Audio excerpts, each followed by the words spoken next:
In this video, I'm going to be using a lot of different visuals so that you have triggers that will help you to remember, because trauma bonding is a very dicey situation and I want you to have something on your phone that's easy access at all times. If you're new here, my name is Michele Paiva. I'm a licensed psychotherapist and I feel like healing should be a celebration. First, let me tell you about the Sanity Soiree. The Sanity Soiree is a free community for women that is accessed through your computer or through a free app. Information on it is below. We work on healing and empowerment and self-esteem.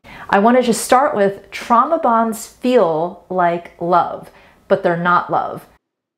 So this is where it gets really dicey. It feels like love, but it's not love, right?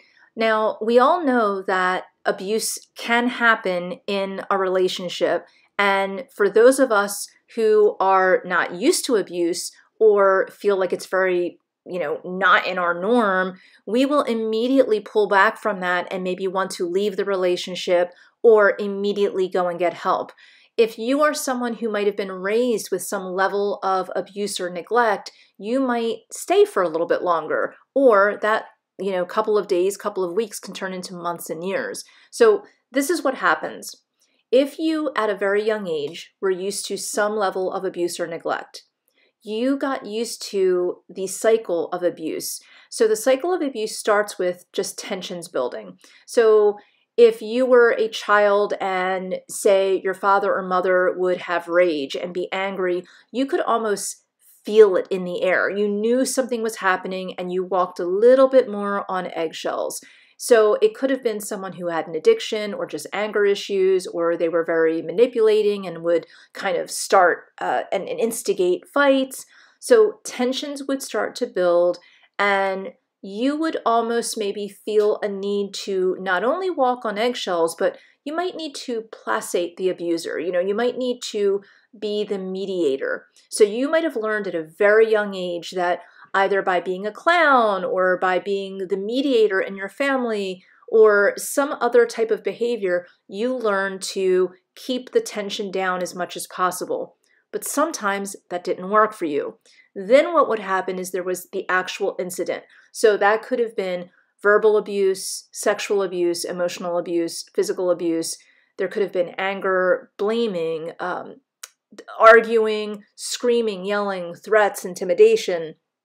It could have been at you, or you could have been the observer of this.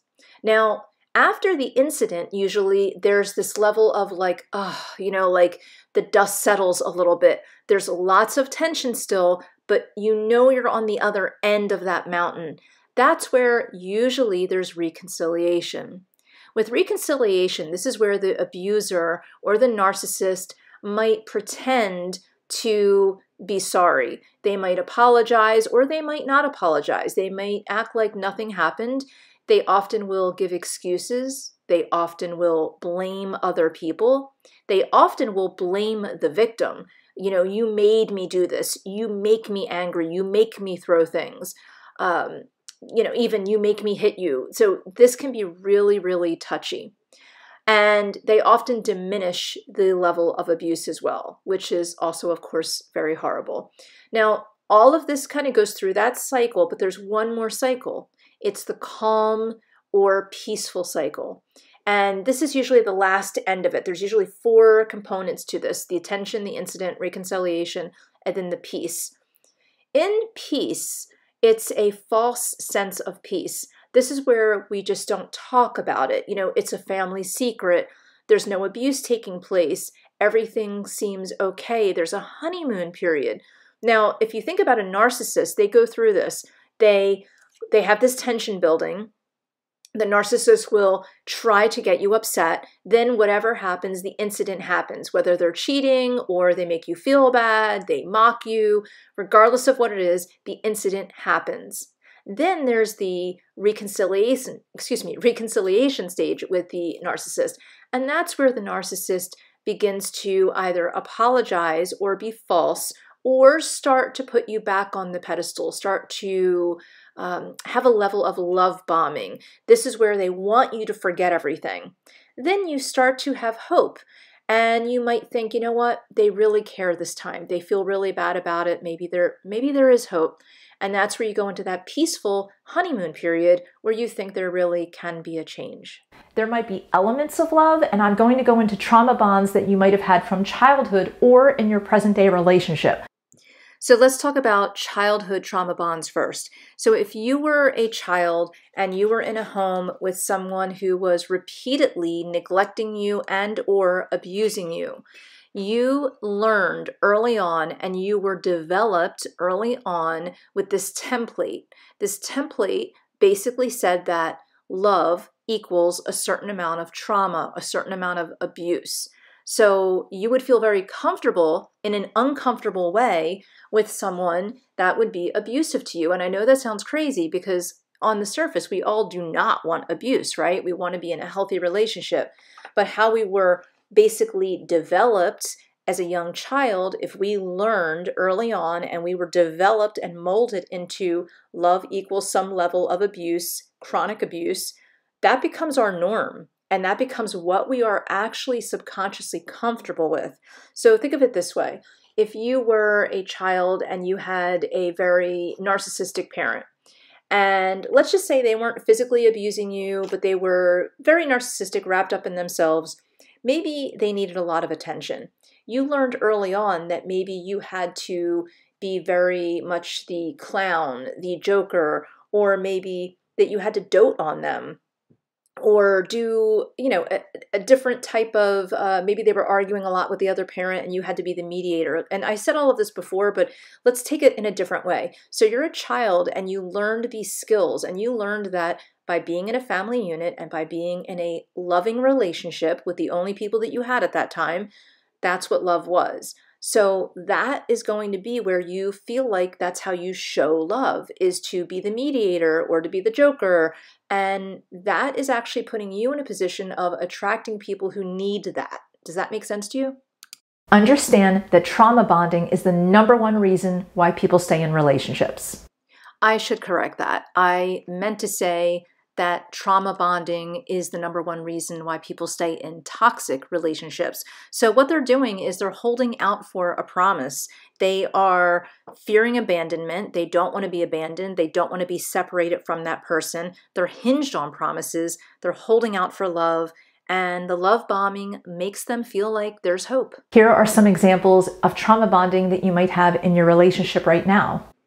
So I want you to really think about some of the struggles that you have in your relationship right now, okay? And I want you to think about if you do speak to someone about these struggles, whether it's a friend or your therapist even, family members, or even when you're just kind of thinking it out to yourself, do you say things like, well, he had a bad childhood, or his mom didn't show him love, his dad was abusive.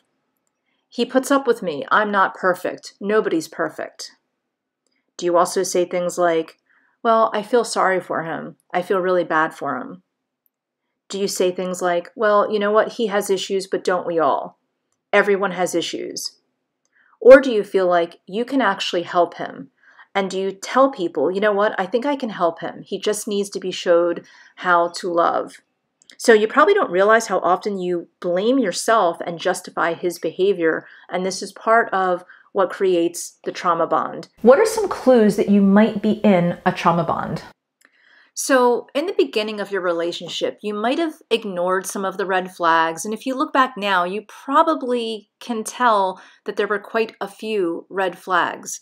Also, the feeling of the person, too good to be true. This doesn't matter if you just met them or if you've known them your whole life. If there's a sense of, wow, I found my missing puzzle piece. This person totally gets me and I will be so happy. And, just that euphoria feeling, that is also one of the clues that you might be in a trauma bond. And you can actually be in a trauma bond with one person and then get attracted to another person who continues to fulfill the original trauma bond. So that's why it feels so good.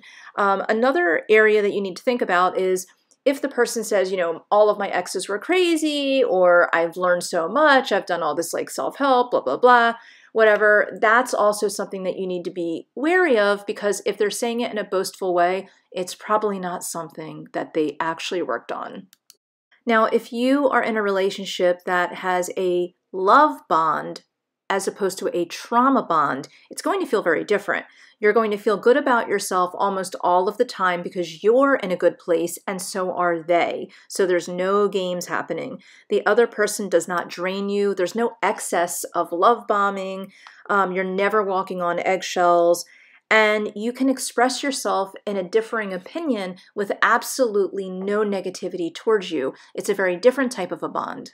When you're in this kind of a position, when you're in a love or a loving relationship, no one's trying to fix each other. No one's trying to one-up each other. It feels very, very equal and very comfortable in a way that is individual. So you can accept the other person, they can accept you. You can be individuals in a relationship. It's not a 50-50, it's a 100-100.